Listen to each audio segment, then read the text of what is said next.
For generations, we have been taught that we had to believe the story of the Exodus on faith alone. We were told that Mount Sinai, where Moses received the Ten Commandments, was located in Egypt, but there was no real evidence to make it believable. No pictures of left-behind artifacts, practically nothing to validate one of the most important stories of the Bible. The Bible says over 70 times that the Israelites went out of Egypt to Midian, which would be mostly or entirely modern-day Saudi Arabia. Is it true that there is very little evidence that the Exodus story happened, or have we actually just been looking in the wrong spot? While the theory of Moses and the Israelites being in Saudi Arabia is a relatively new theory to those of us in the outside world, it isn't new to the locals living there. We were frequently approached by Saudis eager to talk to Americans for the first time face to face. And one of the first things they would say with excitement was, "Did you know Moses was here? Let me show you where he and his people were."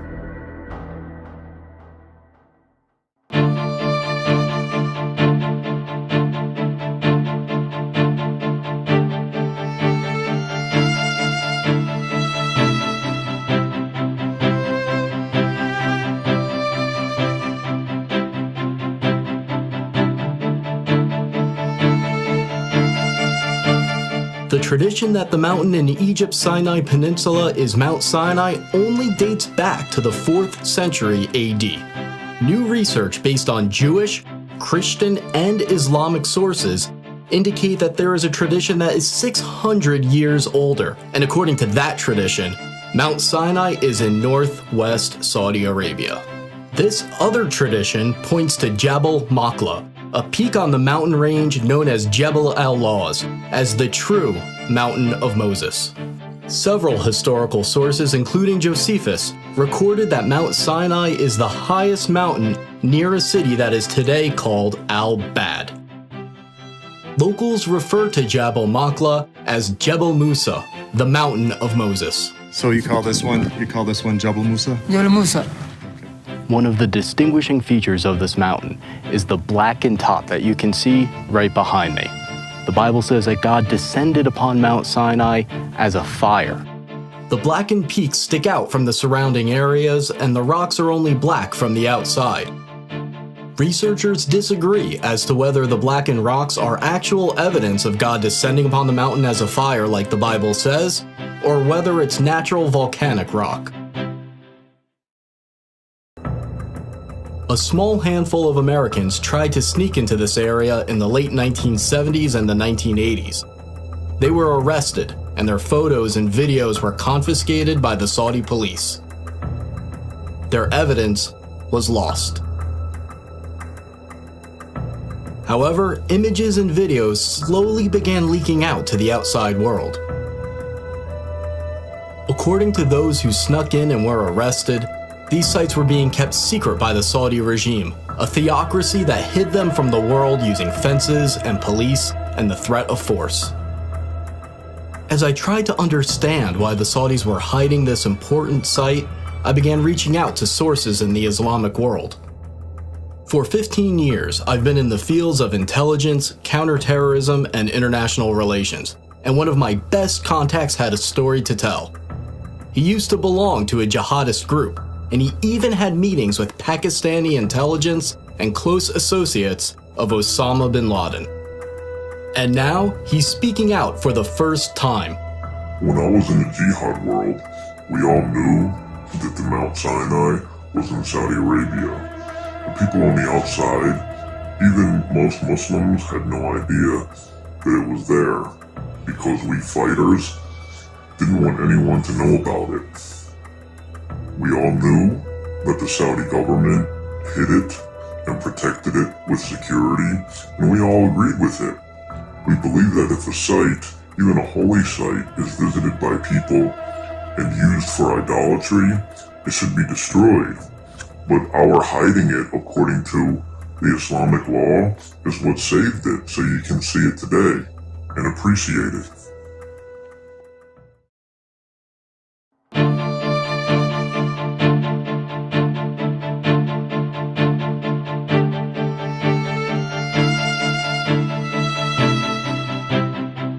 Moses flees Egypt after killing an Egyptian who he saw abusing one of the Hebrew slaves. He then escapes to Midian as a fugitive. In Midian, Moses sits by a well and he meets the daughters of Jethro who are getting water for his flock. Moses then marries one of his daughters. We are in the ancient land of Midian right now, near the town that locals describe as originally being the land of Jethro. When we visited this area, multiple Saudis approached us to tell us this is where Jethro and Moses resided.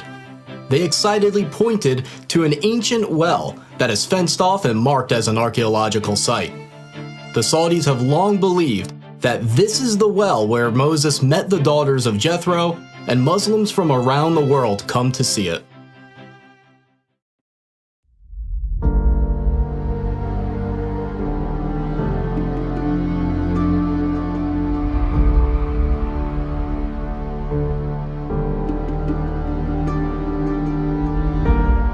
The book of Exodus says that the Red Sea crossing happened at a spot named Yam Suf, but experts have long disagreed about where it was. There are two proposed Red Sea crossing sites from Egypt into Saudi Arabia.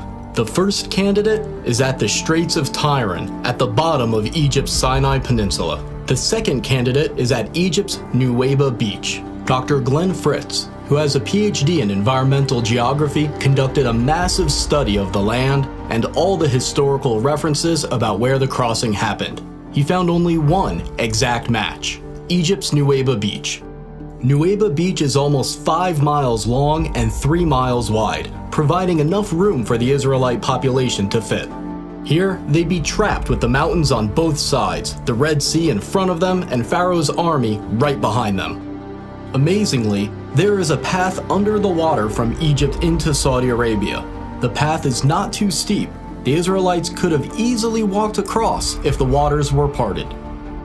Underwater research by Dr. Leonard Moeller showed strange shapes in the coral, leading some to believe that the remains of Pharaoh's army are there. According to this theory, the coral wrapped around the debris from Pharaoh's army and retained the shape of the objects after they dissolved. When they brought a metal detector down to the coral anomalies, the readings were consistent with circular patterns of metal resembling the parts of chariots. We had planned to dive near the possible Red Sea crossing point because it's a public diving site with stores where you can go and rent diving equipment. But we weren't allowed to. The Saudi police showed up, and they stayed with us until we left.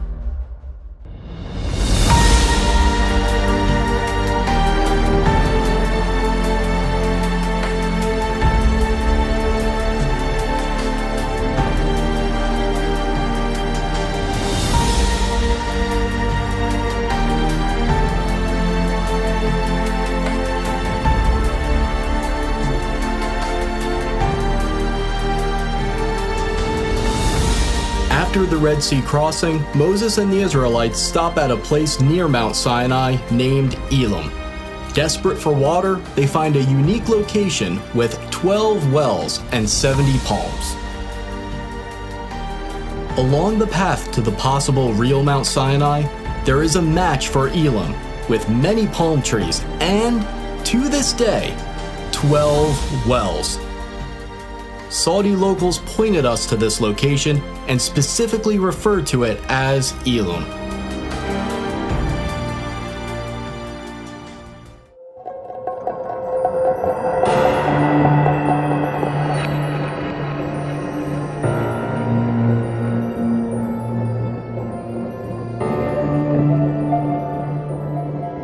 Another major event by Mount Sinai is the incident with the golden calf.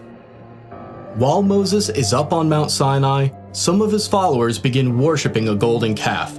They place it up on a stand and begin worshiping around it, and they set up an altar in front of it. When Moses comes down from Mount Sinai, he destroys the golden calf and sprinkles its remains into the river that comes down from the mountain. Here, in front of the mountain, we have the remains of what may have been that golden calf worship site. Now behind me, in this fenced-in archaeological site that the Saudis are protecting, you see both a stand with many petroglyphs of cows and people worshiping cows, as well as a structure that is slightly lifted that may be the altar in front of the golden calf stand. There's a sign in Arabic and English warning intruders against going into the area. The local tradition that this is where the golden calf was is so strong that if you approach it, you'll be suspected of searching for gold. According to the Bible, the worshippers of the golden calf say, "These are your gods, O Israel."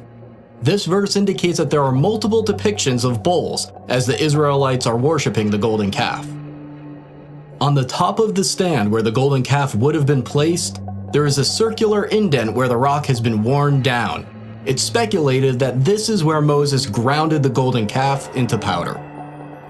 After Moses destroys the golden calf, 3,000 of the golden calf worshippers are killed, so there must be a spot where thousands of people were buried. About 4 miles from this site, there's a massive ancient graveyard.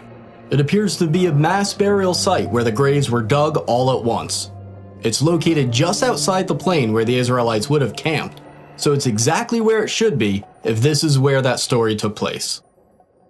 Here too, the Saudis have a sign identifying it as an archaeological site, and it's patrolled by police.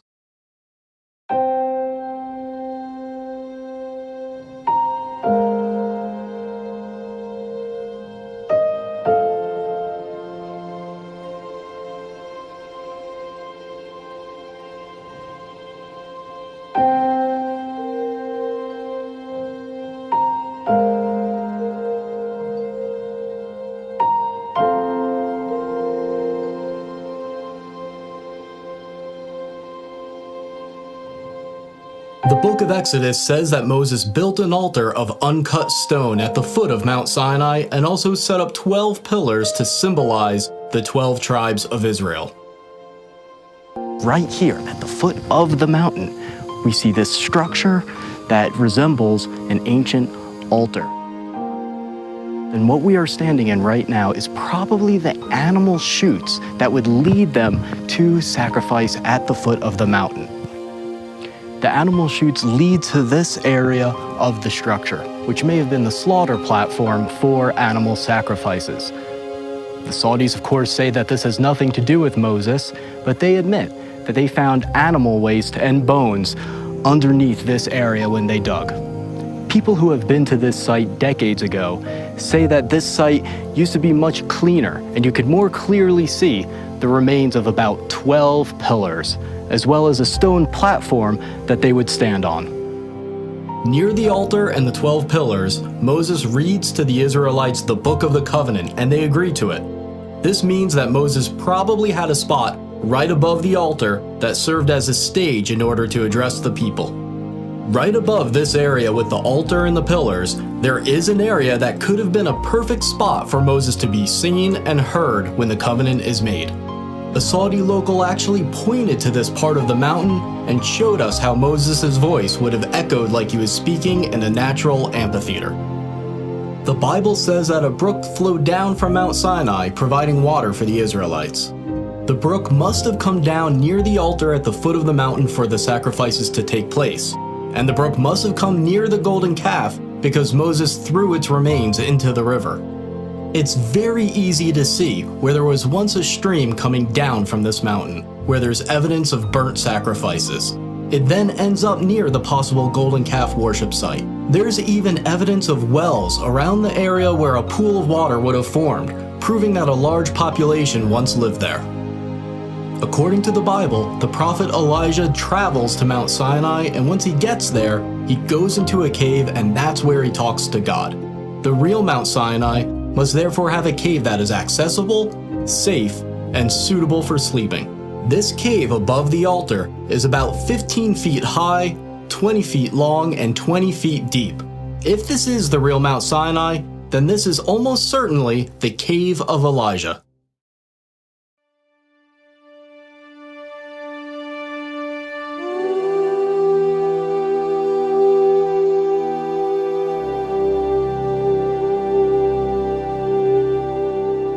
On the way to Mount Sinai, the Israelites camp where there's no water. Moses goes up to a distinct rock and strikes it with his rod, and miraculously, water pours forth for his followers. The historian Josephus said that the split rock could still be seen in his time, and it was so big that it could not have been moved. Is it possible that this split rock still remains today, testifying to the accuracy of this story? The answer is yes, and it is stunning.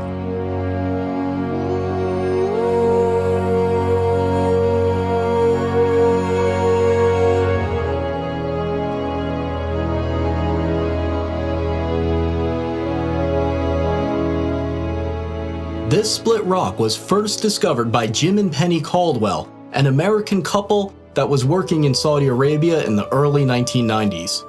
The local Bedouins have long had two names for this area, the Water of Moses and the Split Rock of Moses.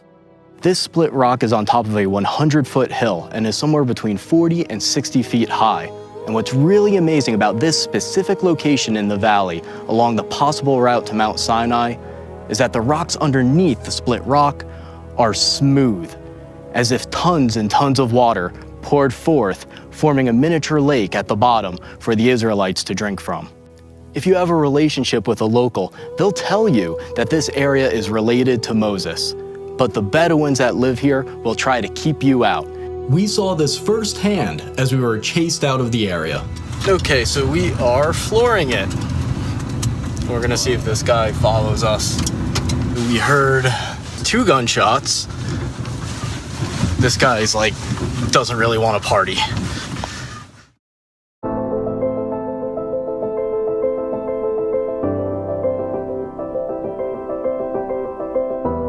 The Bible says the area near the split rock where the Israelites fought the Amalekites is named Rephidim, which means place of rest. Hebrew inscriptions we found there have been interpreted to say place of rest, the definition of Rephidim. Closer to the mountain, inscriptions have been found that Dr. Miles Jones, a scholar of ancient Hebrew, believes are talking about the battle with the Amalekites. He says one of the inscriptions refers to the death of an Amalekite. Nearby, there are 2 inscriptions that Dr. Jones believes are marking where a Hebrew mother and daughter died. The Bible says that God told the Israelites that they possess the land wherever the soles of their feet touch. Near the split rock and near the mountain, there are many inscriptions with an image of a foot and a sandal. Next to the image, there is Proto-Hebrew writing that means the sole of the foot. We also found inscriptions that were translated and found to refer to Yahweh, the Hebrew name for God. There's another area near the mountain named Wadi Musa, or the Valley of Moses. Here, a depiction of a menorah was found, and it might be the oldest depiction of a menorah known today. Now, a new eyewitness has come forward to reveal that the Saudis have been hiding the evidence of the Exodus since at least World War II. This man was an American pilot who met the King of Saudi Arabia. Bob Cornuke was one of the first people to reach Jabal Maqla in the 1980s, and he recently interviewed that pilot and made the footage available for this video. It's an honor to meet you. Well, thank you. Our lives have intersected possibly in something very historic, and we're talking about where the real Mount Sinai is located. And I had no idea that someone as far back as World War II would have seen the mountain and had been told that the mountain was the holy mountain of Moses. Did any of the Muslims tell you that that was a holy mountain? Oh yes. I guess everybody in the military knew it was holy. Yeah. Well, they forbidden me to fly around it, and it was off limits that I'd be killed either by God or by maybe some of them, I don't know. And when I took off, I was half scared to death. You bet I flew around it. But it was different than the rest of the mountains because it was black on top? Oh, it was a blackish green. It was dark enough to be somewhat frightening. You don't know what I really believe. I think it's Mount Sinai. I think God let me fly around it. That's what I think. I think he let you and me both live. Why haven't we heard about this other candidate for Mount Sinai? Why has almost the entire focus been on the traditional site despite its lack of compelling evidence. Think about how many things line up with the biblical story right here at this mountain. There's a beach and path where the Red Sea crossing could have happened, matching the biblical account. You can see how the Israelites could have camped near Elim with its 12 wells and 70 palms. Along the way to Jabal Makla, there's a split rock and area suitable for camping. There's a mountain referred to as the Mountain of Moses, with a large plain in front of it where millions of Israelites could have camped. You can see an altar of uncut stone at the foot of the mountain, where there's evidence of burnt sacrifices, right where it should be. There's evidence of bull worship, and you can see exactly how Moses would have seen the golden calf worship going on as he came down from the mountain. There's a brook that comes down from the mountain just like the Exodus story says. You can see right where the cave of Elijah might have been. All of these little details have to fit, and they fit. After I came back from the trip, people asked how I felt standing there where so few people have been able to, and the predictable feelings were easy to describe. The adrenaline, amazement, awe, but there was an emotion that was more difficult to describe. I didn't deserve to be there. I'm not someone who's given away his wealth to the poor, I'm not a scientist or a pastor, and there are still days where I feel like I have no faith at all. But then as I looked at the mountains, I remembered something. The Bible has a clear pattern where God doesn't use the best or the most expected. Even Moses was so insecure that he didn't want the job. Rather than using the most qualified, the pattern is that God uses the unexpected, the insecure, the flawed, the depressed, the doubter, the underdog. Every single person can make a difference, especially those that think they can't. As you watch this, the Saudis are constructing a super city that is planned to be 33 times the size of New York. If all of us don't take action, Saudi construction in the area may destroy key evidence and prevent excavation for the foreseeable future. To try to stop these sites from being threatened, we have set up a website and a nonprofit organization to support further research and to convince the Saudis to preserve the sites so they can be saved and investigated. We're entering a period that we have never been in before, one where this footage and other evidence of the Exodus and the Bible overall are only a click away for anyone on Earth with an internet connection.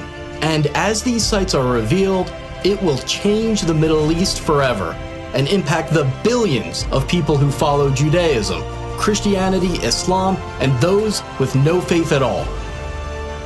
The world is about to change.